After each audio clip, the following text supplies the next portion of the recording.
Hi guys, what is up? Welcome back to our channel. In this video, I'll let you guys know the black crosshair in Valorant. Best crosshair settings for Valorant. So a black crosshair in Valorant with the hex code 00000 can be a good choice for those who prefer a minimalist, stealthy aesthetic.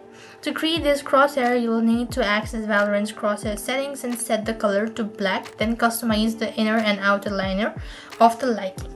So what here you need to do is, first of all, in the main menu, navigate to settings, then choose crosshair within the settings. After which, what next you need to do is click on the color swatch and input the hex code, that is hashtag 00000. You could then adjust the show inner lining settings to your preferences, that is 3x3 or 4x4 as well. And once you've actually done it, so you could also customize the length and the thickness of the inner lining and decide whether you want to choose or show outer liner or not. If you choose to show outliners or outlines, you could adjust their length and thickness as well.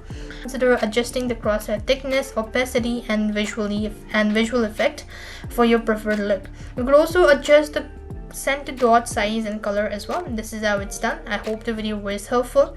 Make sure to like, share, and subscribe. Thank you for watching. See you in the next video.